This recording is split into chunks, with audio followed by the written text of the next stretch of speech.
Okay, so first off, I just want to say I'm actually a really big fan of yours as far as your writing goes. I think it was one of the first few days you had posted on the beer subreddit that you had released your first book, the historic German Austrian beers for the homebrewer, and I downloaded it on Kindle, and I was absolutely blown away. It was exactly what I was looking for at that point in time, just to learn more about beer history. I was in the process of moving to Germany, so that was even more important to me. So the first question I want to ask for people who haven't read this book, it goes into a lot of the history and the narrative tale, and of course how to brew some of these historic and oftentimes forgotten beer styles.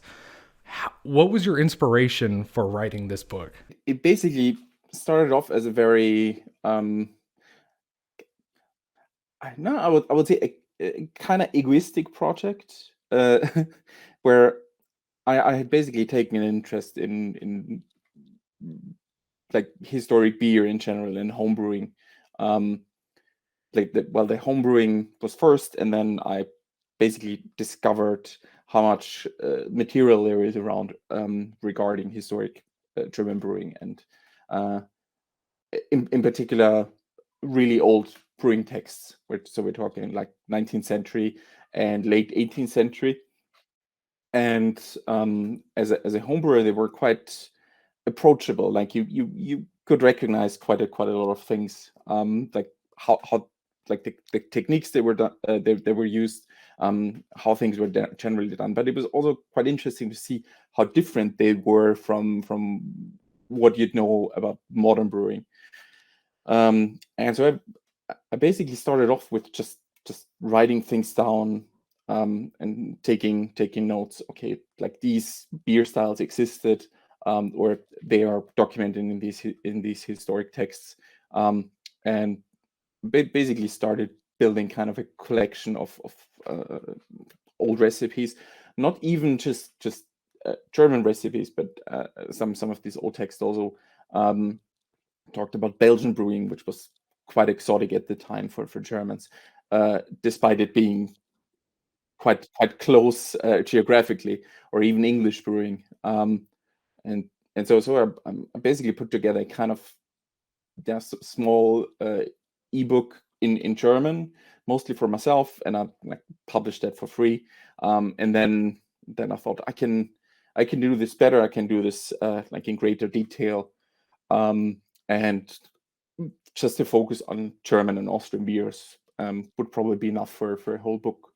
And so, yeah, but it was basically redoing the things that I've done previously, but properly and more thoroughly, and with more background research than just a few sources that I had looked into initially.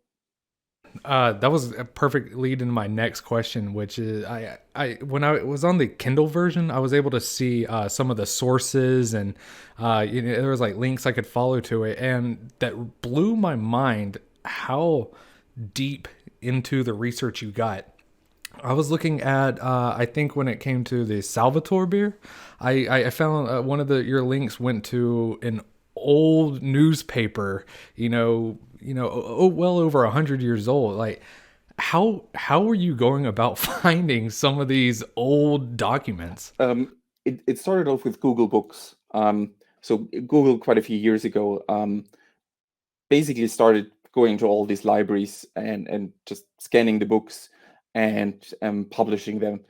As far as I know, there are some legal restrictions why they cannot publish or make available everything they've scanned, but at least for all these old books that are completely outside that like copyright protection, um, they can just publish them like with no legal repercussion. Uh, and so there is really a lot of stuff on Google Books, and you just need to basically search around and go through a lot of the sources that you find. Um, and that basically just takes time, and you just happen to stumble upon lots and lots of things. You can do the same thing on archive.org. They have lots of material.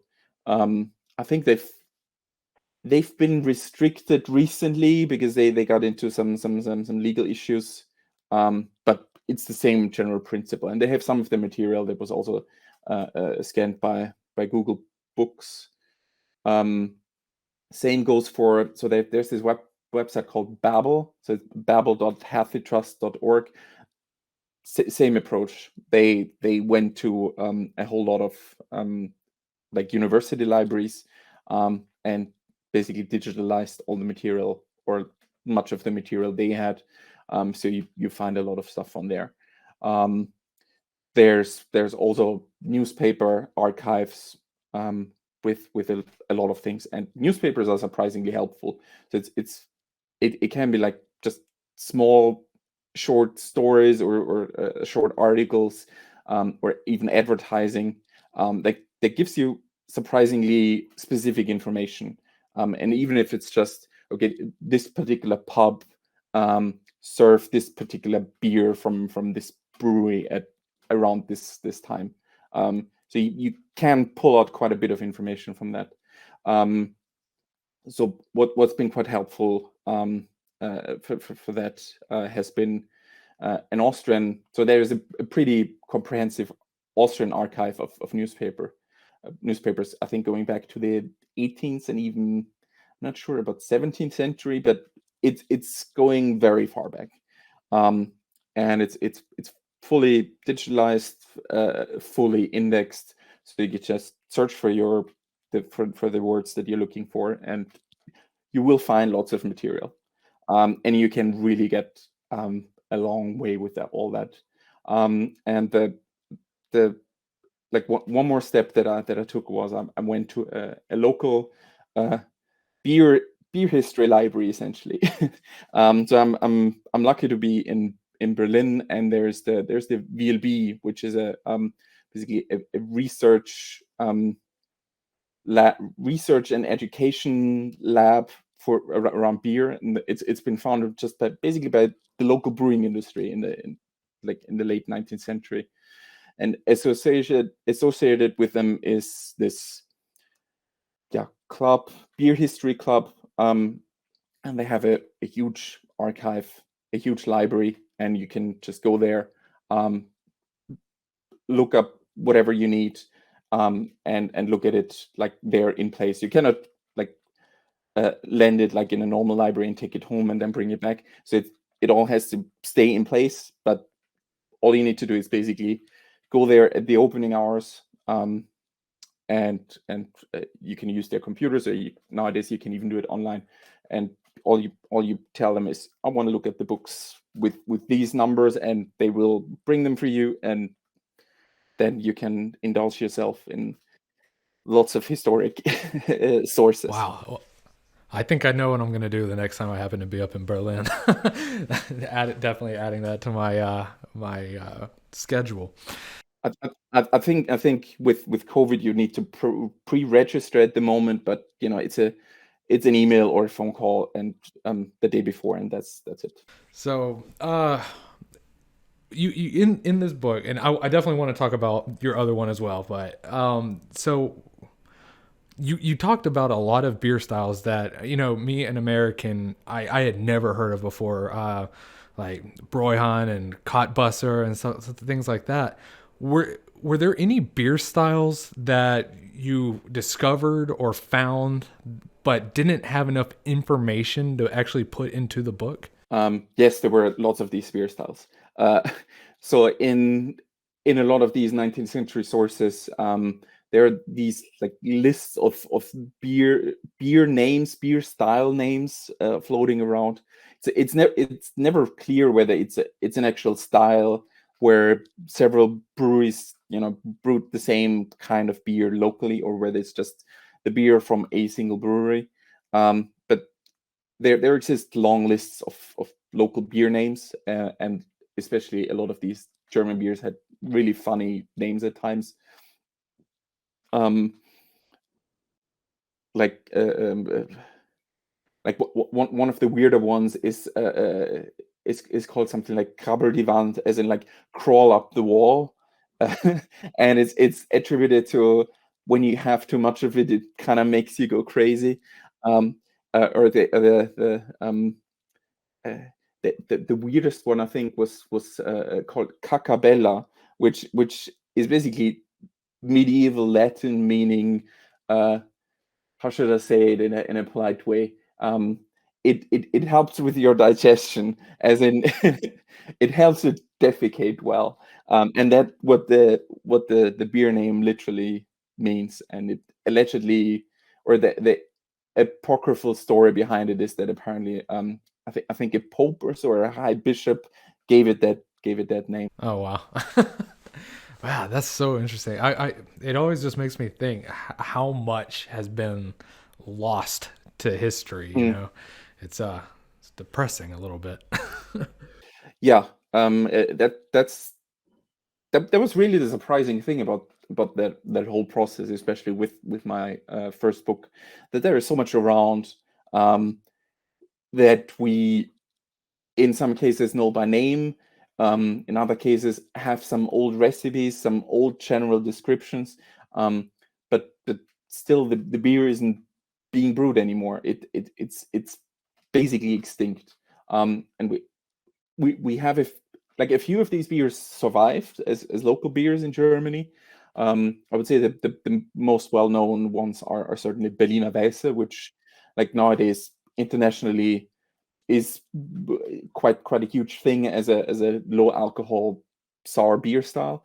Gose in a similar way, but Gose like was even more extreme because it was functionally extinct for something like 20-30 years, um, where they stopped brewing it, and it used to be brewed just in a very local area, and they stopped brewing it in, I think, the early 60s, and then uh, the basically a local pub decided, okay, we want to kind of have or serve that beer style again, um, and that was in communist East Germany, and they basically approached the state-owned brewery and said, we would like to have beer of that kind, and so they must have done some research, and then they brewed something, where they thought, okay, that's what Gose would be like, and apparently served it to people who used to know it from back in the day, and they said, okay, that's pretty much exactly how it tasted or how they remembered it,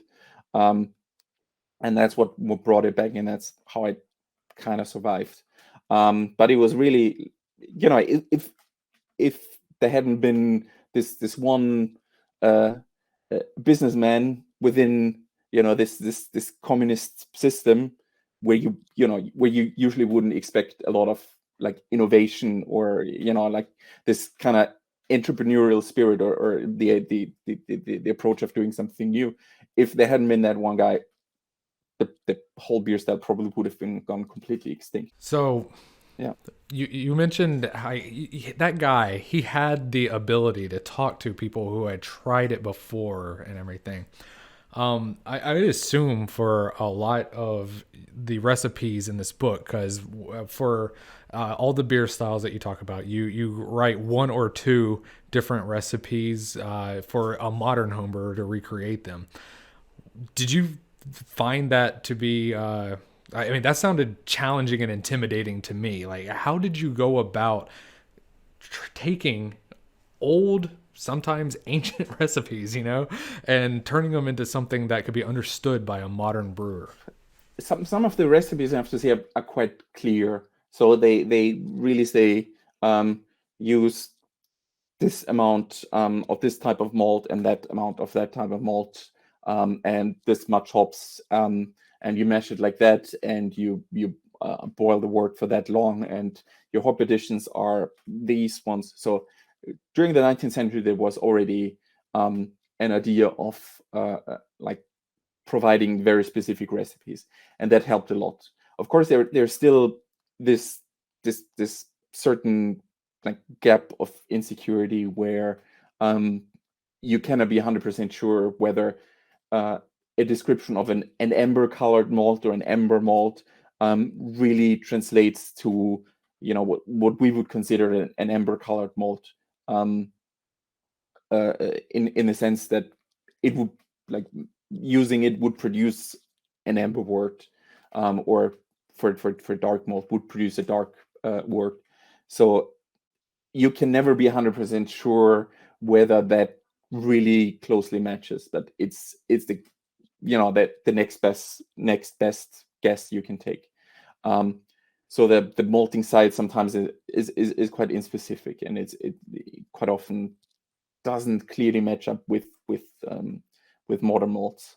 So um, that certainly has made it quite hard, um, uh, really to translate to exactly translate these recipes.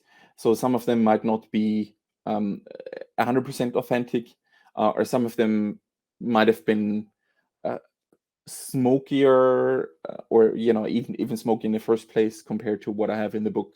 But these are things that are not really being talked about, and it's just very unclear and vague, and you unfortunately have to do a lot of interpretation.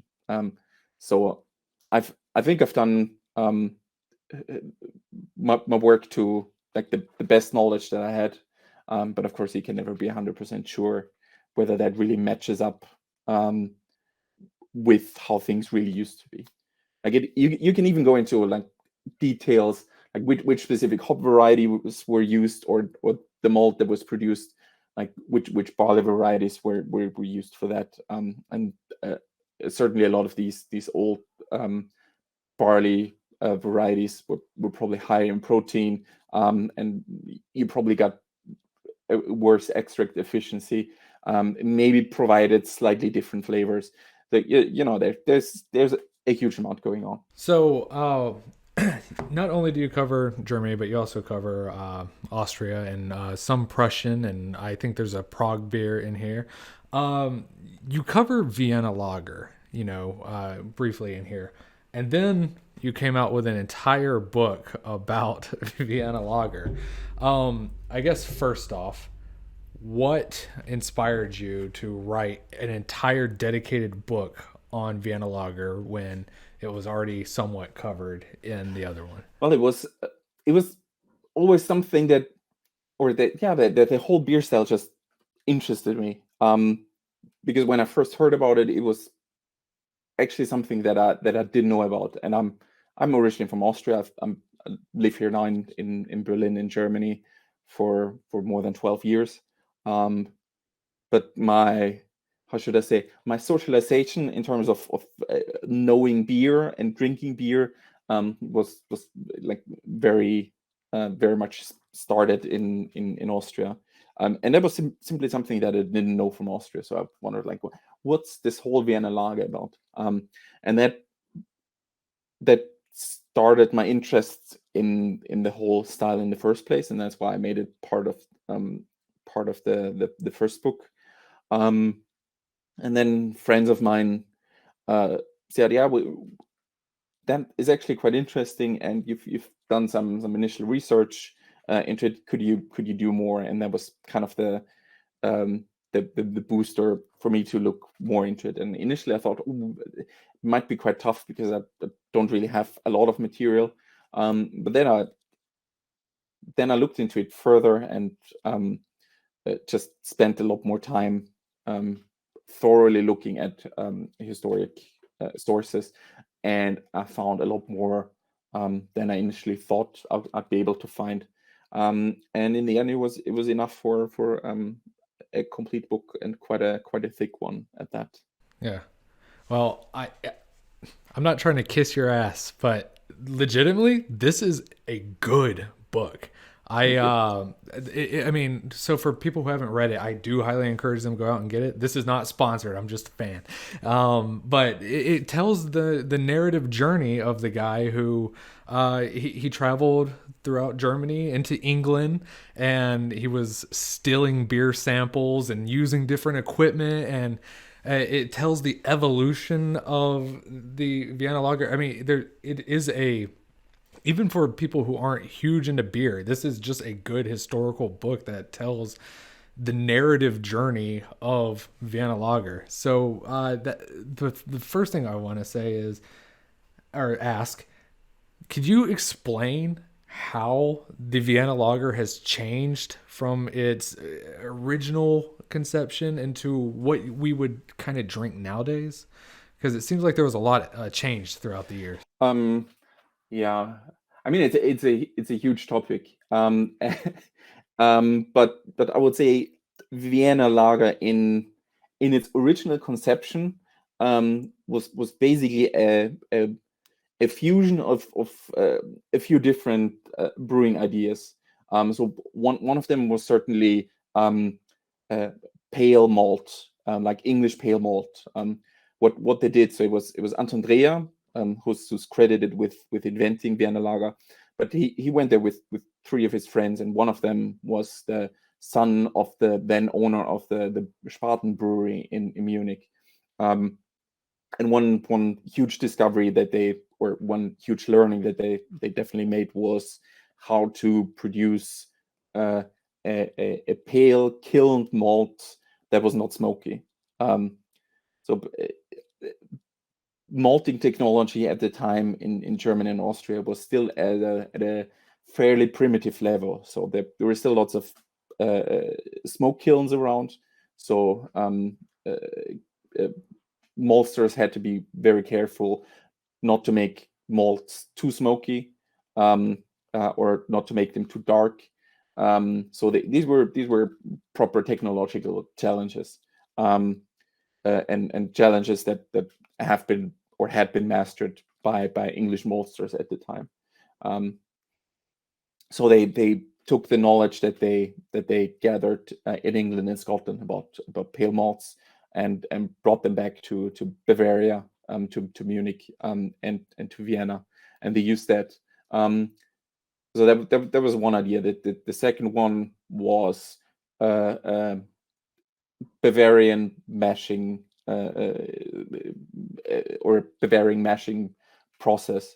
So Andrea was very like really impressed by the whole Bavarian triple decoction mashing, which was very unique to Bavaria on its own. Like, even we're not even talking what is Bavaria nowadays, but we're talking about what would be called old Bavaria. So it excludes certain other regions, like, for example, in Franconia.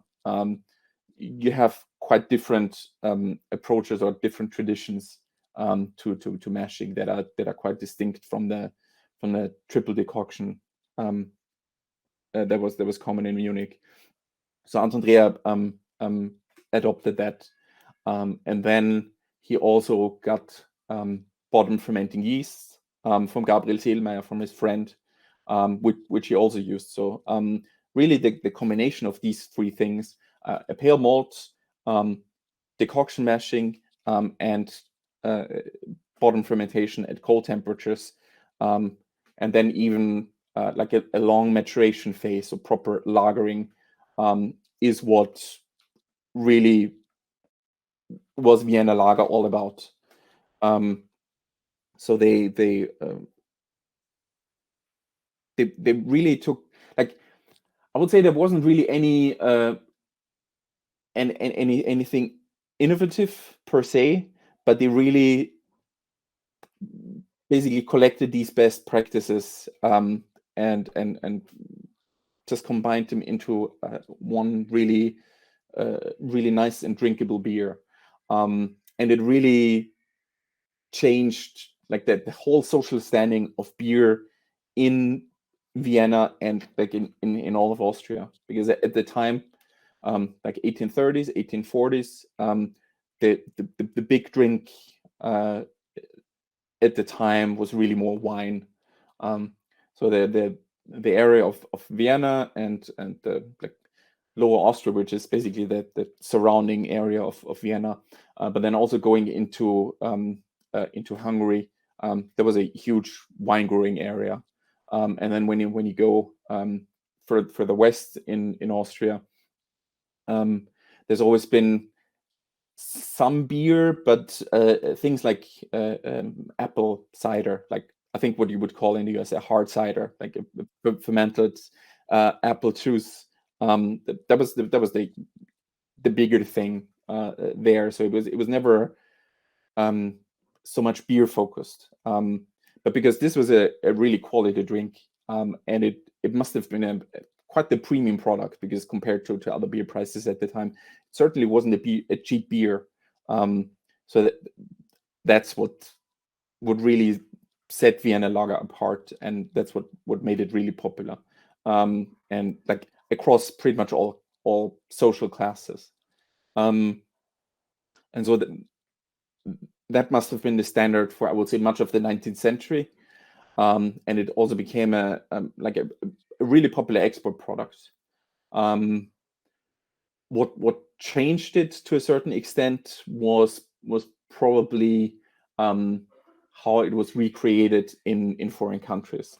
And one thing that I would say was quite an interesting thing to find out when I did my research is that where it was quite popular, and where it was rebrewed, or where at least let's say where beers with the name Vienna Lager were brewed, was in the United States, like as early as the 1870s, where just local lager breweries just brewed Vienna Lager. They brewed lots of other beers, but they also brewed Vienna Lager, and it was definitely a common beer name, a common beer type, that was just recreated locally. It's not so clear whether they really brewed it the same way or produced it the same way like it was done back in Austria. So there were probably some differences in terms of what malt was used, because the common approach for lager beers in the 19th century in the US was they would use a pale 6-row malt, and then they would use quite a lot of adjuncts. I mean that wasn't always the case, but you would still find 6-row barley quite a lot more than 2-row barley, because they had quite a lot of problems growing it in the US. So that just brought in just different properties. At a point in time where we have a bit of a better insight into how these beers were brewed, like post Prohibition, we have some marketing material from the 1930s, from American maltings, like raw malting, and they have they had like a little book where they basically advertised all their specialty malts, how to brew all these different beer styles, and one of them is a Vienna Lager that they describe, but they don't describe it as getting brewed with a Vienna malt, but it's rather a pale malt, and then 2 or 3 of their specialty malts added to it. And this theme continues, I would say, at least to the 70s, 80s, 90s, where the authors of the time basically say it's hard or impossible to get any quality Vienna malt or Munich malt in the US.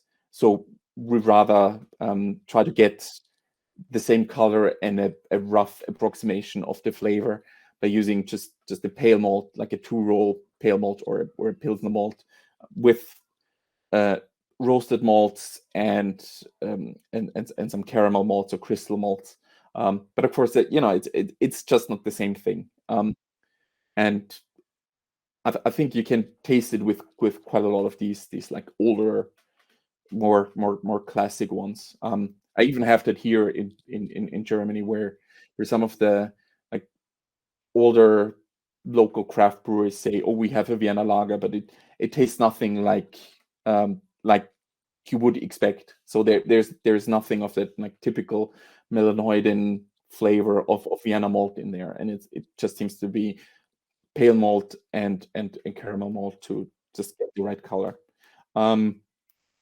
And that's really the thing that has changed again, where more recent craft breweries, that especially the ones that specialize on lager beers, in the US or generally outside of Europe, they now have access to proper quality Vienna malt again.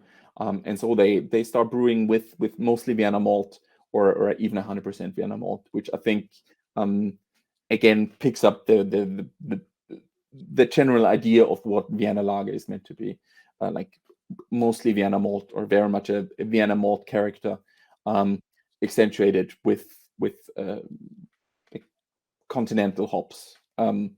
Like not too much bitterness, not too little bitterness, just enough hop flavor and hop aroma to so you get a general idea. Okay, these are like continental hops or like even noble hops, and just a very just very smooth and drinkable profile in general.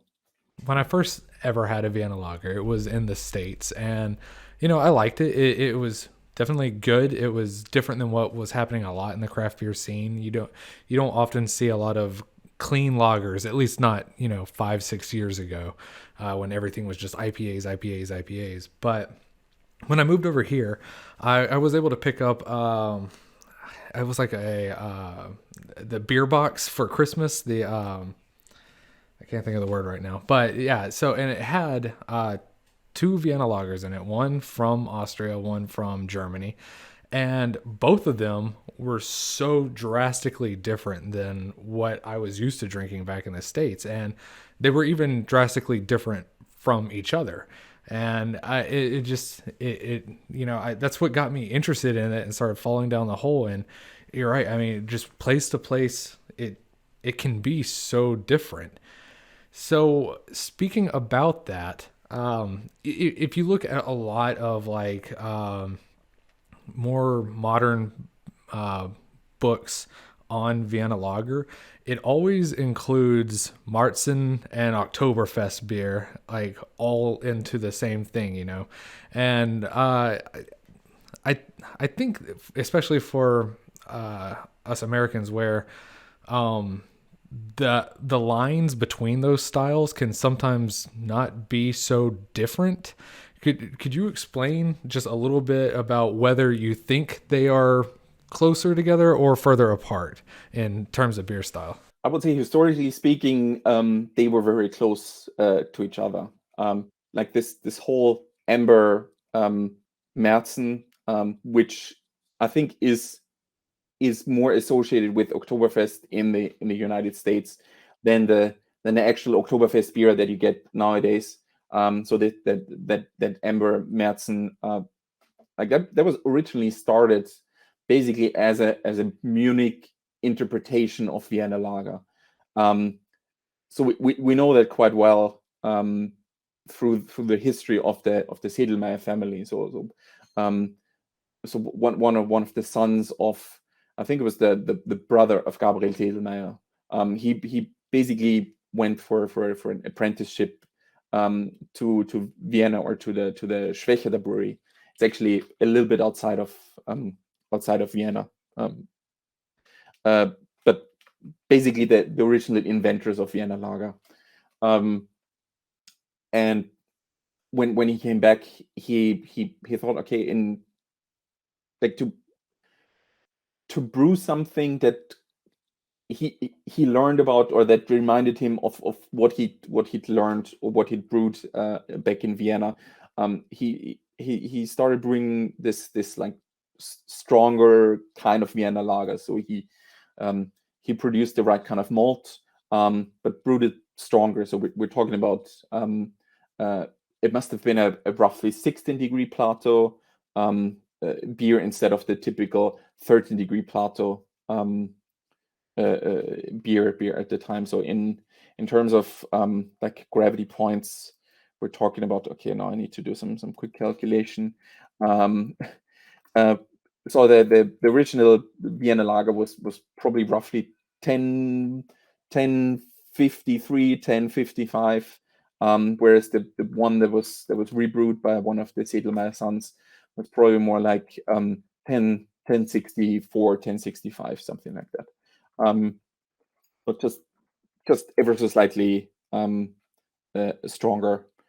And that was picked up by one of the one of the people who had license to serve beer at Oktoberfest in the, I think it was 1872. Because there was a it was a hot summer, and he basically had run out of beer, and that beer just happened to be lagering in the brewery, and they thought, yeah, why not sell it? And the the uh, the guy running the Oktoberfest tent, or it was more of a stall than a tent at the time. He said, "Yeah, I'm happy to take it. I'll take care of the additional licensing because it was beer stronger than normal because that was quite regulated at the time." Um, and that just became a really popular thing. And I think that's where the whole um, amber colored Märzen thing comes from for Oktoberfest beer. And it did become really popular. They probably, I would say, the local breweries probably slightly changed the approach over time. Um, Probably switched to a slightly darker Munich malt, which when you use it at 100% of it, you still get a dark amber beer. So you still are in that general color, but it's quite far off from the really dark beers that were popular at the time. Like um, they they they were so dark. Some of the brewers basically um, brewed something like a Märzen or something like a Vienna lager, and that then added additional roasted malt to it just to make it as dark as the customers expected it. Um, and so that was kind of the deviation from this popularity of really dark beers. Um, and then really only, I think it started in the 1950s, like this slow change towards the really pale beers, um, where I think Augustiner were the first ones to brew basically a stronger version of their export strength pale lager, and that was slowly picked up over time. And I think I'm really not sure. I think it was in the 80s or 90s. Basically, all the big breweries agreed to completely switch over to a much paler beer, and it's nowadays uh, essentially stronger versions of their Helles that they're serving, and it's probably also quite more drinkable, more quaffable than like if a Märzen is like too sweet. I wouldn't be able to drink more than a mass of it. Yeah, I think that's. I know for me, I was certainly confused when I came over here and I went to my first Oktoberfest, and I my whole life, the recreations and interpretations of it in the state, even in like German heritage culture or like communities, it would always be your darker Marzen style beers and everything like that for Oktoberfest. And it caught me so off guard with the Helles, like the paler lagers and everything. It seemed like at one point in time, kind of like you're saying, it was similar. It was a recreation, and they just went off into completely different worlds. Where the Oktoberfest beer is now of, Germany and some of the surrounding countries that I've been to. It's not even in the same family. So that when it comes to talking about beer styles, and when it comes to talking about like some of the beers in your first book, like let's see, Broyhan, Kutwasser. I want to say there's one other one in there that was similar in the slightly tart, pale white beer style. What is it that you think historically or even now makes the definition of a beer style? Like what differences have to happen to make it its own individual thing? Oh, that is a very complicated question, and I don't think I can give you a really definite answer. Um, but but I think it's just a general similarity that is perceived by customers. I think that's the most important thing in the first place. When multiple breweries produce beers similar to each other. Maybe just coming out of the same general tradition, and just producing it under a common name, and then customers have a certain expectation, when they order beer of that name, that they get something like that. And then over time, like especially I would say the last 50, 60 years, this very much got codified, where beer journalists, beer authors basically looked at what's available, and try to group things essentially, and try to make some sense out of the whole market. And I think just the existence of like these style descriptions, or style guidelines, like how they would create it for homebrewing competitions. I think that kind of started a feedback loop, where brewers started looking at these style descriptions, and then thought, okay, we need to be exactly like that. And that probably tightened these overall descriptions even further. There's a quite the hilarious story, that I think John Keeling has told on other podcasts, where the whole ESB style, that essentially became a thing in the United States, was very much inspired by the Fuller's ESB that they started brewing, I think, in the 70s or so, and it was one of the beers that got exported to the US. So these breweries then all started imitating that ESB, which was just a single beer, but it's on the whole style. And then quite a few years later, at some professional competition, Fuller submitted their ESB for the ESB category, and they were disqualified because they were apparently out of style. Because the whole style description was so restricted or so tightened that the Fuller's ESB, although they kicked all that off, they were not within that particular scheme anymore. And it's a really weird thing, where I think, I have a rather strong opinion about that style guidelines should always only be seen as purely descriptive, and always as imperfect, because there will always be beers that are completely outside of that scheme. And I would say the kind of beer where it's the most obvious is when you just go to Franconia.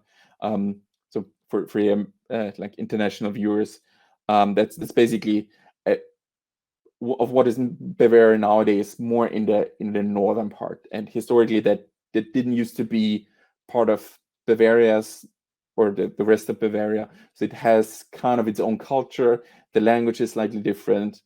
It's kind of the same thing, and there's a very hyper regional like patriotism, and the beer culture is also very unique. So Keller beer is, I would say, the most popular thing, but you say Keller beer, or even when you divide it into like pale Keller beer and an amber Keller beer, you go to 5 different breweries, and you will get 5 completely different beers, both in flavor, like malty flavors, like hop bitterness, hop aroma,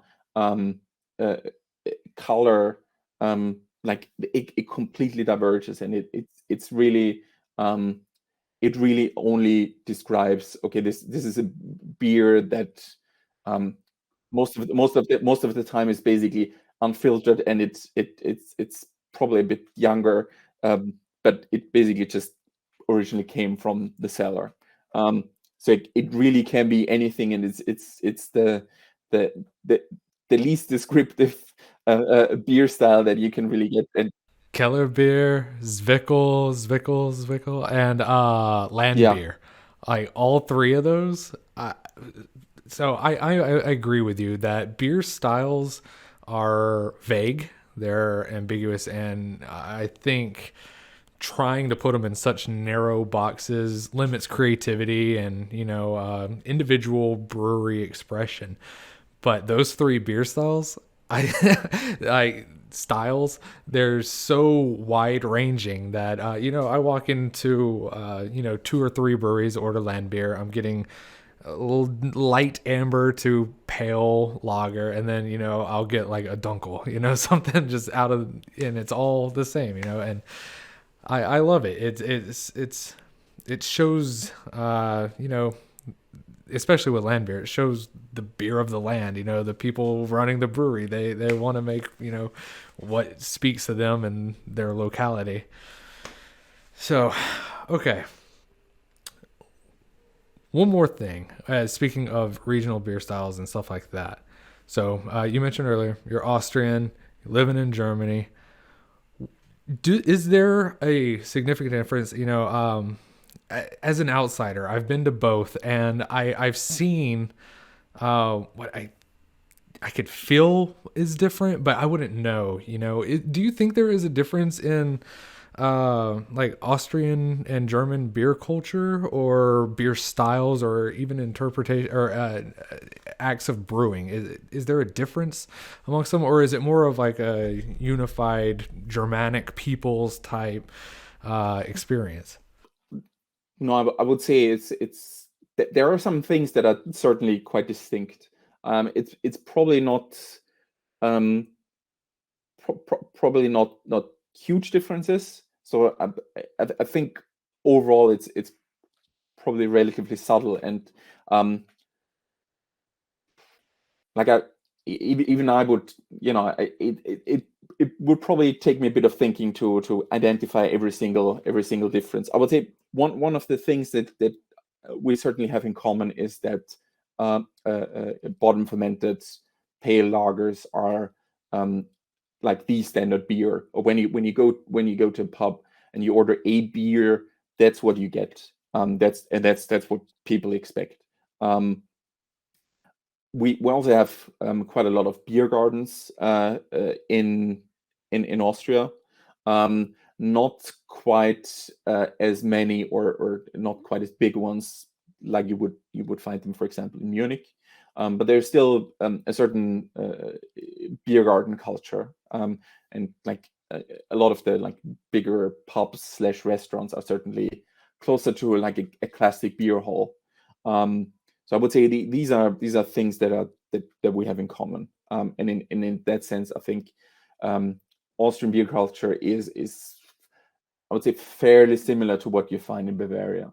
Um, but this is definitely something, um, or at least some of that definitely developed within the last 150 to 100 years. Like that, the whole beer used to be very different in Austria. As I said, it wasn't a huge thing in some parts of Austria. It used to be top fermented. It was not a particularly good drink. Um, then some of the local beer styles in Austria at the time were also very, very distinct, like um, uh, dark dark, yeah, Steinbier. I'll talk about that in a second. Like dark top fermented beers. Then for example, a very popular beer was Horner beer, which was a white oat beer, like brewed from oat malt exclusively. And then the Steinbier, so in Carinthia in Styria, which is more in the south of Austria.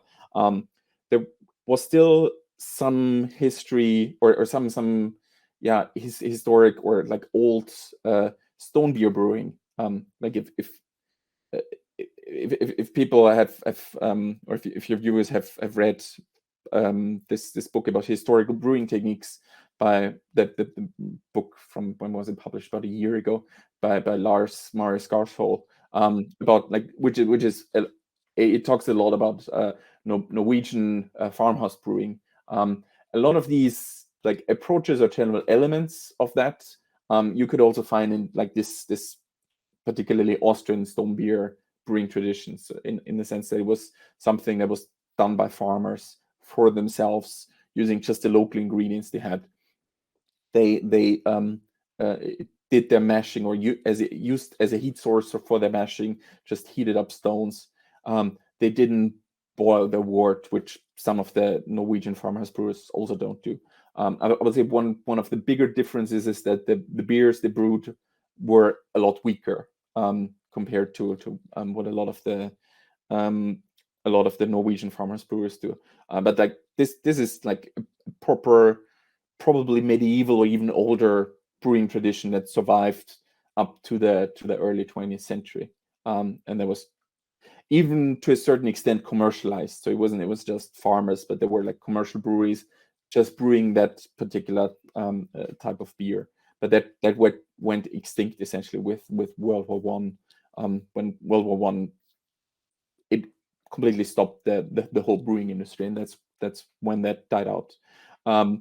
So in that sense, these are the things that have historically always been quite different. When you look at it from a modern perspective, the things that are still very very much different, I would say, are that the pale lager beer that you get in Austria is called Märzen, but it's nothing like the Bavarian Märzen that you would expect. So it's not amber colored, but it's properly pale, and it's also weaker. So it's basically like a Helles, like you find it in Bavaria, but with more bitterness. Where a Bavarian Helles, has something like, I don't know, 16 to 22 IBUs. I would put the Austrian Märzen closer to 25 to 30 IBUs. So there's it's a bit more of a punch in terms of bitterness, but not even so much hop aroma or anything. And another thing that got extremely popular, and I was really like it when I looked into it more recently. I visited my family a few weeks ago, for the first time in 2 years. When I looked into it, it was surprising how incredibly popular Zwickelbier has become. Not just as this general category of any unfiltered beers, but they brew lager beers intentionally murky, and it's not just hazy, but the haziness goes to really extreme levels.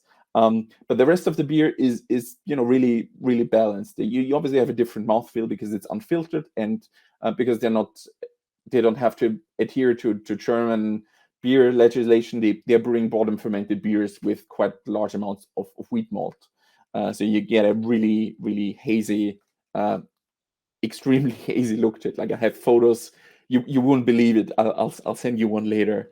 Um, uh, but the rest of the beer is really balanced, and is really easy drinking.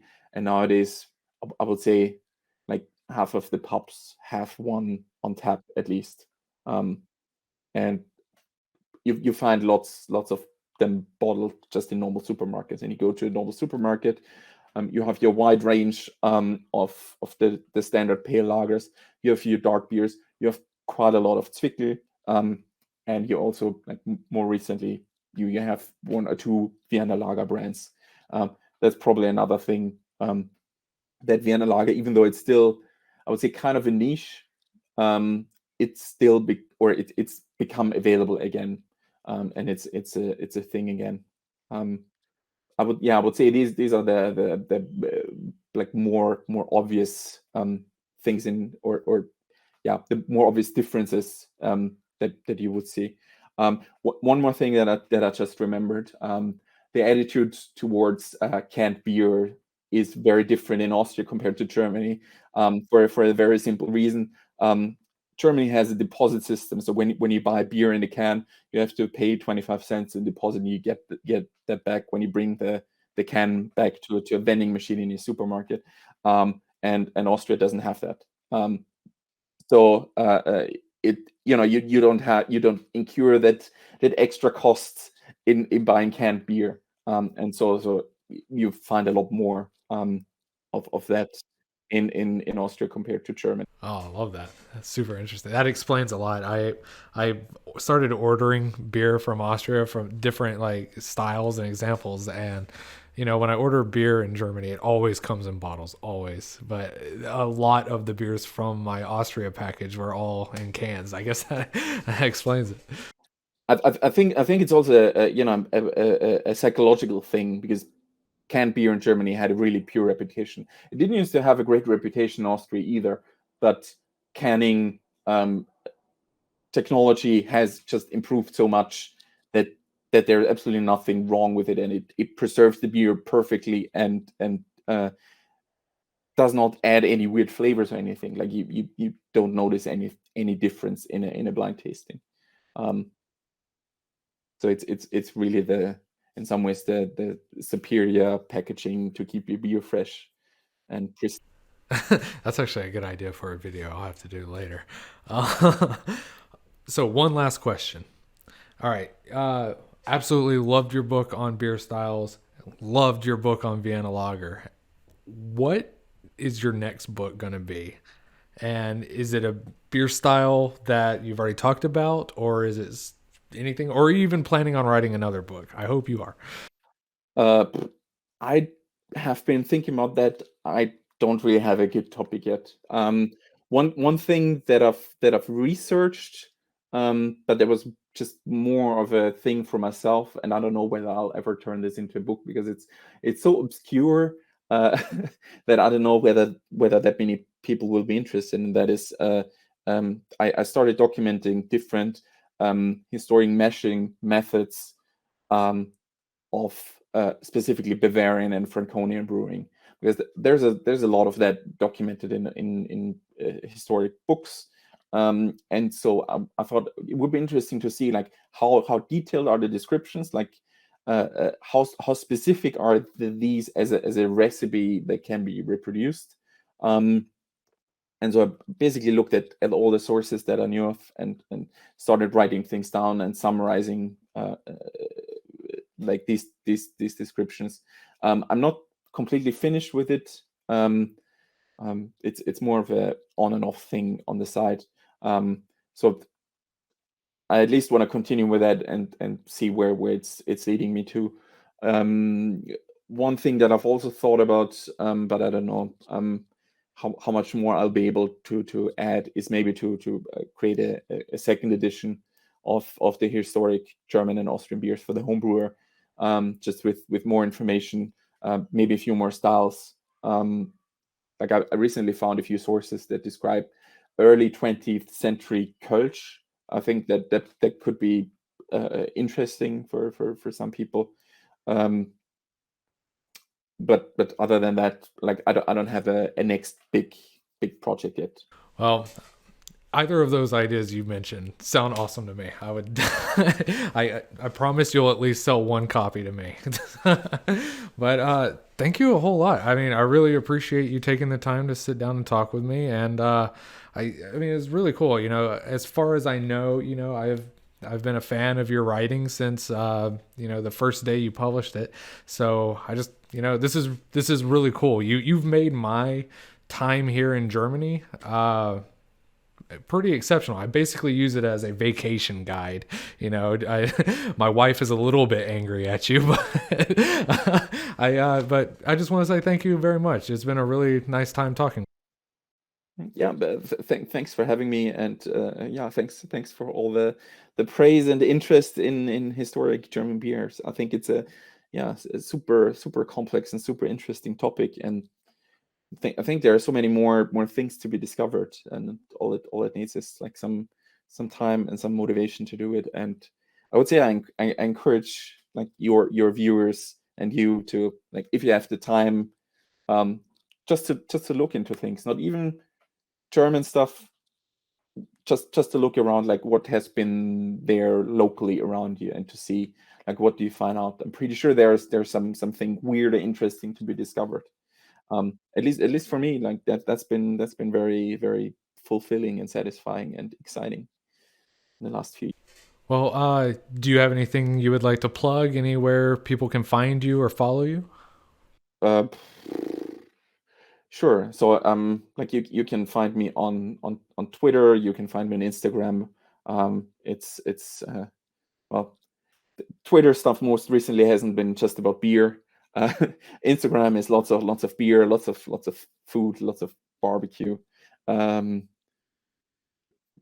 yeah. Other than that, think there's not much else to plug.